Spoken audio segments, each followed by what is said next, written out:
Architekt i projektant wnętrz to nie konkurencja, to jeden element układanki i dlatego ten projekt się udał, ponieważ graliśmy zespołowo, rozumieliśmy się i komunikacja między nami była idealna. A jeżeli chcecie posłuchać, co mówi architekt, jakie jest jego zdanie na temat współpracy z projektantem wnętrz, to koniecznie posłuchajcie tego odcinka. Znajdujemy się w jednym z apartamentów w hotelu Aquamarine na 9. piętrze i mamy ogromną przyjemność dzisiaj porozmawiać z architektem, z głównym architektem całego tego dzieła. Pan Rastisław Gromnica.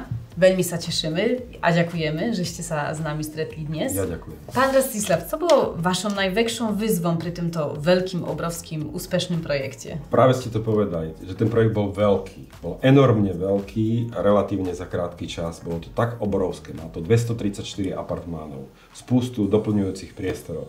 Čiže najväčšou výzvou bolo zvládnuť túto obrovskosť a veľkosť toho projektu. V ťažkých podmienkach. Aj COVID nám prišiel do toho. Termíny sú termíny, ale nakoniec podarilo sa to zvládnuť aj s humorom niektoré tie záležitosti, ktoré sme mali počas našich Samozrejme, ale ten COVID trošku nám tu... Ten s nami zamával, ten nám siahol do všetkého, do termínov, do možností organizačných, hlavne vám, teda v tom dokončovacom procese ste boli posunutí až na záver. Jasne. Ale podarilo sa. Podarilo sa, super, ale keby nie współpraca designerów z architektem, to ten finał, ten úspech nebol taki, aký je dnes, pretože sme spolupracovali spolu na tym celkovém dizajnie. A ja si pamätám, keď sme rozprávali v restaurácii o dizajne restaurácií. Pamiętacie si ten čas? No, ako sme navrchovali, že... Áno. To si predstavujeme ako dno mora, že či to bude fajn, super a sme rozprávali spoločne o tomto dizajne. Áno, rád si na to spomínam. No musím povedať, sadli sme si spoločne. Dokázali ste pozdvihnúť architektonický návrh náš do realizačnej fázy aj s vlastnými ideálnymi technickými riešeniami. Dokázali ste ich zmanéžovať v krátkom čase s mnohými ľuďmi. Vy ste vyriešili veľa problémov, ktoré neboli predmetom nášho spracovania projektového. A sme veľmi radi, že ste sa ich zhostili tak, ako sa vám to podarilo. Super, ďakujem pekne. A mám otázku, co wy si myslíte ako architekt, czy pri takim wielkim projekcie je dobre spolupracovať, aby architekt s dizajnerom spolupracoval, bo je taký akoby povedať, že niektorí si myslia, že architekt a dizajnery to akoby konkurencja na nejakých projektach. A ako wy vnímate to tu, dizajnerów a architektów v týmto takým, na príklade tohto projektu? Práve naopak, tá spolupráca vyrieši spústu problémov, odľahčí investora, prenesie tú zodpovednosť až na konečného realizátora, teda na vás. Architektovi to otvorí aj nové obzory a umožní mu to aj vstupovať do toho ako spolupracovník, nie za každú cenu, aby sme sa pretláčali. Naopak, tá spolupráca vygeneruje lepšiu prácu, lepšie dielo. Architektúra ako stavba a interiér, to nie sú niečo, čo je v protiklade. To je viacvrstvová záležitosť, ktorá musí spoločne vznikať a vytvorí nakoniec niečo, čo je pekné a v čom sa dobre žije. A vidíme to aj v súčasnosti, že získavame nejaké ocenenia alebo aspoň minimálne reakciu od spokojných klientov. Investora a klientov. Presne, no dnes to vieme, že ten hotel je najviac obsadzeny, až na 90% podľa bookingu a dostal na poslední čas aj super ocenenie z bookingu ako jeden z najlepších hoteli na Slovensku. To je vaša zasluha. Ďakujem, aj vaša spoločná, naša spoločná. Je to, čo má architektúra prinášať. To je nie len, že je to pekné na oko, ale to musí byť aj funkčné, že sa tam ľudia dobre cítia. A potom výsledok je spokojný prevádzkovateľ tiež. Áno. Ako ste spokojní s tými apartmanami aj s tým dizajnom tých apartmanov, s materiálami, ktoré sme to použili? Veľmi spokojný, ostala vzdušnosť, presvetlenosť, charakter sa pozdvihol na moderný, funkčný, jednoduchý, estetický dizajn. Ja som s tým veľmi spokojný.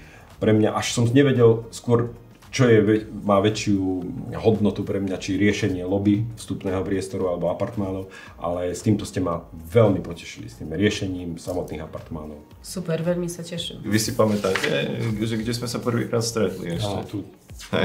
Na stavbe.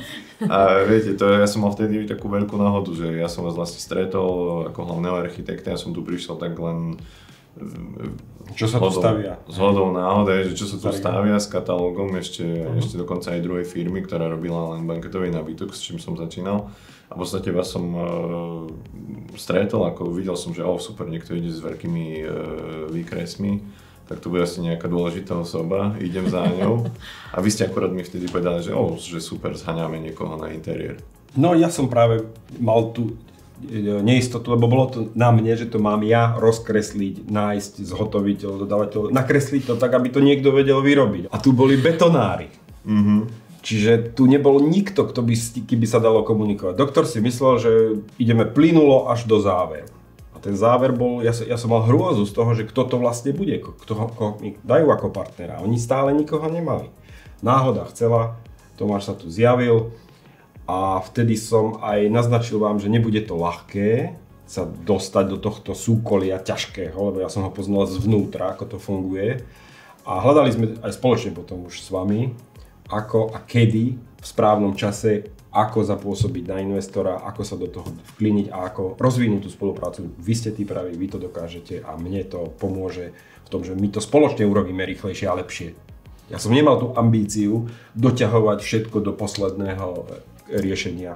Ja som mal len spústu inšpiratívnych podnetov a námetov, ako by som si to vedel predstaviť, ale to konkrétne zrealizovanie som tajne dúfal a očakával, že príde niekto ako vy a to realizuje. S vašou pomocou vlastne to všetko vzniklo, lebo my sme tie moodboardy na začiatku vytvorili v podstate na základe nejakého vášho usmernenia a potom sme to s vami celý čas komunikovali, aby to bolo stále v súlade s tým, čo s vašou víziou, ako ste chceli, aby to tu bolo. Nechceli sme zasahovať spôsobom, že my si tu ideme presadzovať nejaký svoj dizajn. Ten prvotný dizajn, ktorý tu bol, tak vy ste na ňom tiež nejako participovali, alebo tam to bolo dielo niekoho úplne iného? Tá dole prvá izba, ktorá bola tuším 100, neviem aké to bolo číslo. Áno, to bolo práve v tom čase, keď sme sa obidvaja stretli. Vtedy skúšali oslovovať nejakých realizátorov v rámci Slovenska. A ani jeden mi celkom nevyhovoval, nesadal do konceptu, aj pretože nikto nekomunikoval. To bolo len, ja som poslal podklady o výkresy DVGčku, prišlo niečo hotové. No a potom sme stále cítili, že to nie je ono. Tam chýbala tá spolupráca, tá spätná väzba od vás, že teda sa počúvame, že sa rozprávame o tom. A tie vaše prvotné návrhy, ja ich mám dodnes v archíve v ateliéri odložené, ja ich môžem takto vytiahnuť, pozrieť, áno, veď vidíte. A vtedy sme povedali, toto je cesta, takto sa to bude dať.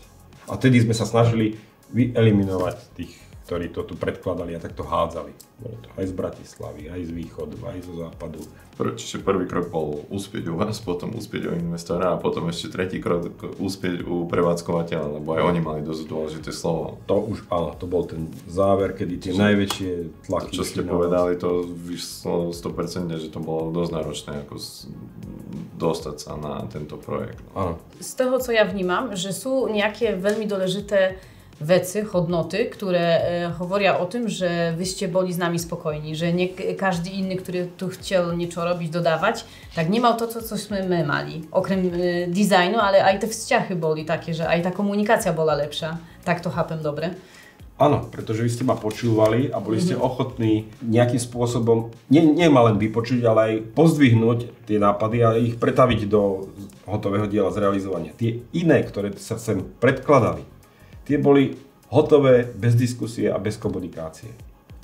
Tak sa to nedá dosiahnuť ako záver pozitívny, pretože to bolo len poslané a mali sme sa k tomu vyjadriť. To nedávalo zmysel. Samozrejme. Ako byście się wracili czasem naspäť, abyście nas poznali znova, spolupracovali byście z nami zase? No jednoznačne. Ja sa teším na ďalšiu spoluprácu práve tu. No tak, co to máme na tym stole? Hovorte, co to máme? No poďme urobiť druhú fázu, druhú etapu, alebo nejaké, pridať tomu ešte tú čerešničku na torte, ešte doplniť služby, rozvinúť kongresovú politiku, to nazvime, ale dať nové využitie, viacej deťom obetovať, urobiť detské kútiky, urobiť nové lobby, aj vyhovieť napríklad prevádzke, spraviť rozšírené gastro, ktoré trošku je poddimenzované, ale to je len tým, že je obrovský záujem a dopyt nad očakávania. Kto by si to bol pomyslel, že tu môže byť 900 ľudí v jednom okamihu. Presne. Vyzerá to veľmi pekne. Mne sa osobne páči. Samozrejme, budem sa tešiť na vytvorenie nejakého dizajnu. Chcelo by to byť niečo ako tower. Proste výšková budova, nejaká dominanta priestorová, ktorá nikomu z súčasných majiteľov alebo ani klientov, ani návštevníkov nebude nejakým spôsobom zavadzať, obmedzovať ho a naopak priláka nových klientov a ešte bonitnejšie užívateľské plochy a priestory vzniknú. Čo sa týka aj výhľadov, aj terasy a aj doplnkových služieb ako kongres, to čo tu chýba. Moderná budova, ktorá je naozaj posunutá o ďalšie 10 ročie dopredu. Samozrejme. A to je fakt, že do toho úspešného projektu chyba konferenčný priestor a môže nejaký reštauračný ďalší priestor, alebo neviem, niečo také, co ešte viac bude stiahovať. My sme otvorení akýmkoľvek atrakciám alebo atraktivitám, ktoré to môže priniesť. Môžu tu pristávať aj vrtuľníky, keď sa bude o to záujem. Je niečo také vôbec na Liptove? Nejaká taká budova s takýmto konceptom? Takýto tower ešte teda nemáme. Snažíme sa vždy byť jedineční v nápaditosti nejakých nových vecí. Aj pre TMR-ku máme pripravené veci, tak ako riešiť nejakú modernizáciu prekrytia bazénov pod stanom. Je tam na stole pekná štúdia alebo projektový zámer na trvalé celoročné prestrešenie klasickou budovou. Takisto Bešenevá sa ďalej bude rozvíjať ako v rámci ďalšieho urbanistického rozvoja. Nové námestie vznikne, ďalšie obrovské priestory pre sezónne ubytovanie, ale aj celoročné bývanie. Počuli sme o tom už, nie tu je tuto vedľa na tejto lúke, čo je...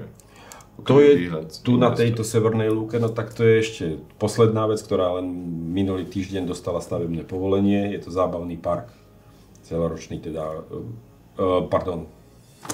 sezónny, letný, alebo nejaké kolotoče, zábavy, doplnené o zvieratka. To znamená v spolupráci s zookontaktom. Už boli plány a nádeje, že už túto sezónu sa budú púšťať do otvárania, no len nedávno sme získali stavebné povolenie. To zvýši ďalší záujem, pretože to je pre deti, ale to je magnet na deti.